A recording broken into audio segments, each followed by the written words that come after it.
मोठ्या प्रेमाने बोलूया. सात संगती जशी की अर्थास केली होती, महात्मा प्रवीणजी सद्गुरूचा आशीर्वाद प्राप्त करतील. त्यानंतर सेवादलच्या भगिनी वैशुताई या देखील तयार राहतील. सात संगती प्रेमाने बोलूया. और सात संगत महात्माओं का भाव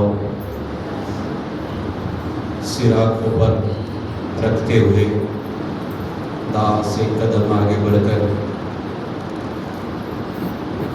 यही कहना चाहेगा कि इस निर्गुण निराकार को जाने बिना चाहे हम 1000 बार राम का नाम ले ले, कृष्ण का नाम ले ले, अल्लाह का नाम ले ले, वाहिगुरु का नाम ले ले, हमारा कुछ भी नहीं बन सकता. बिगड़ना ही बिगड़ना है. और इसीलिए गीत में भी बहन आवाज दे रही थी कि या गुरु के चरणों में हाजिरी लगाओ. दास को बहुत पुरानी एक बात याद आ गई. संत निरंकारी मुरारी मासी का आधार लेते हुए दास आपके चरणों से जुड़ रहा था. तो महात्माओं ने वहाँ अपने विचारों में यही लिखा था कि गुरुसिख के जीवन के 2 पड़ाव होते हैं. एक पड़ाव होता है गुरु के चरणों में आने से पहले वो क्या था और अब वो गुरु के चरणों में आ गया, अब वो क्या है. वही है जो पहले था. कोई अंतर नहीं गुरु के चरणों में आने से. आप सब महात्मा दास समवेत यहाँ आ गए, इस प्रांगण में बैठ गए और हमेशा आते रहे, बैठे रहे. किसी को 10 साल हुआ, किसी को 20 साल हुआ, किसी को 30 साल हुआ. ये केवल एक प्रक्रिया है. यहाँ आए, गुरु के चरणों बैठे और फिर यहाँ से रुखसत हो गए. अब वो पड़ाव वही पड़ाव है, दूसरा शुरू नहीं हुआ. गुरु के चरणों में पहला पड़ाव है तू को जानना. जान लिया, केवल जानने से भी कुछ नहीं होना. महात्मा अपने विचारों में कहते हैं, संत निरंकारी मराठी मासिक का वो पेज दास पढ़ रहा है, आपके चरणों से जुड़ रहा है. बहुत पुरानी बात है, महात्माओं के विचार सुन के भी जहन में आ गई. ये पहला पड़ाव है कि इसने बख्शिश की, हमारी झोली में ये ब्रह्म ज्ञान डाल दिया, इस मालिक खालिक की पहचान करा दी.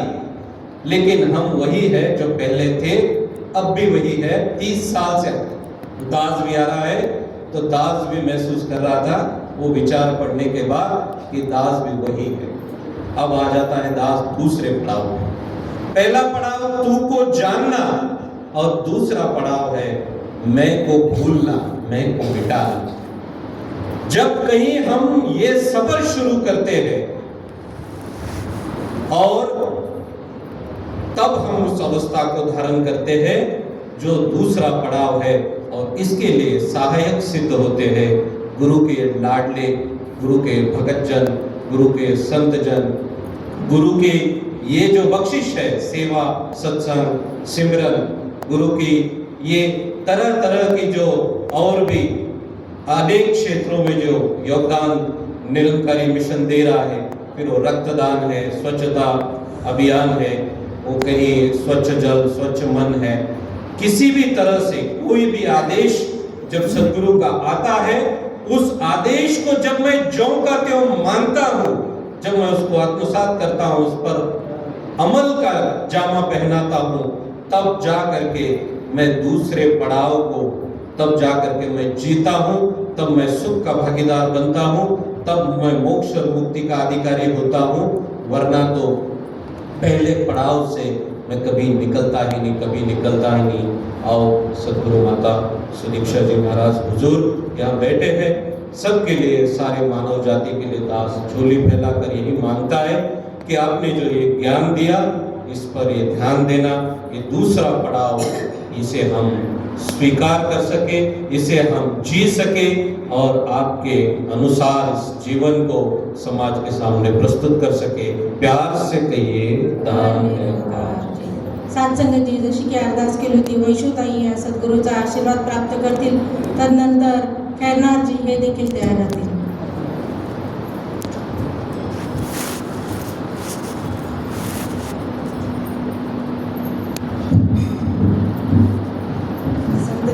प्रेमाने बोलूया। संत जनांनो,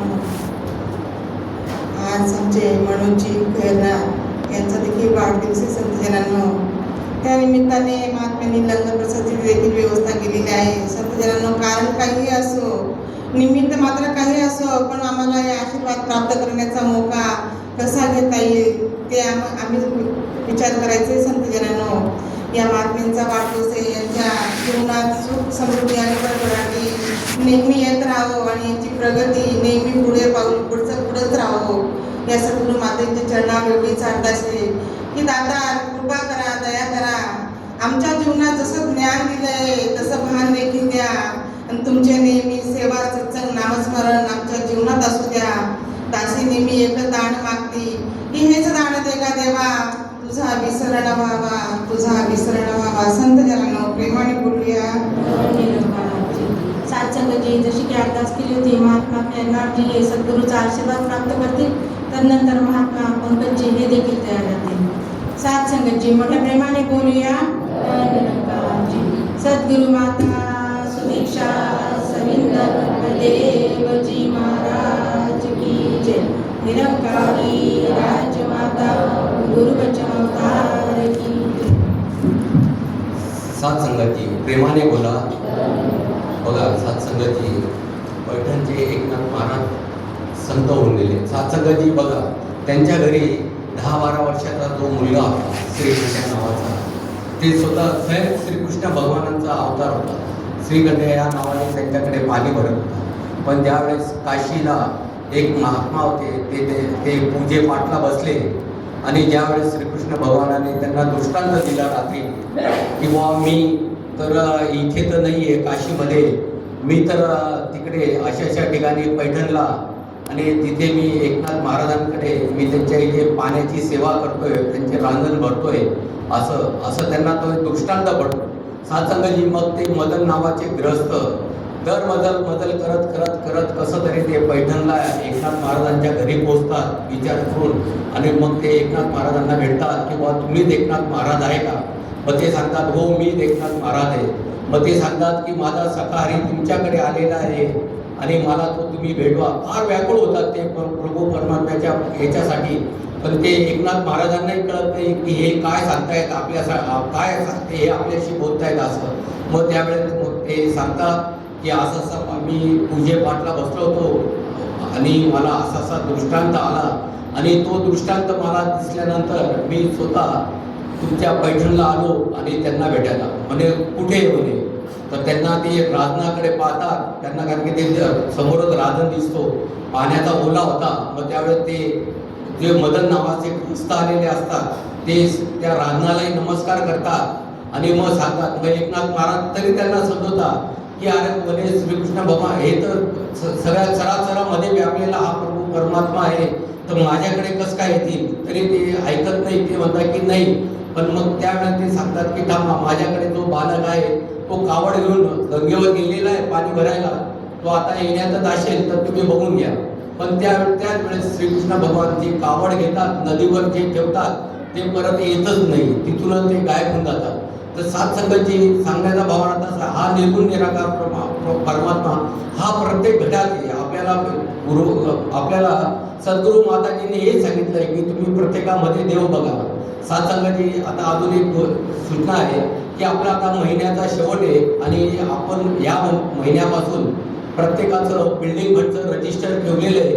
ज्याही महापुरुष भगिनींच्या BF काढायचा बाकी असेल, कारण की आम्ही यादी पाहतोय तो अजून बरेच महापुरुष राहिलेले, तरी त्यांनी कृपा करून का होईना माया जरी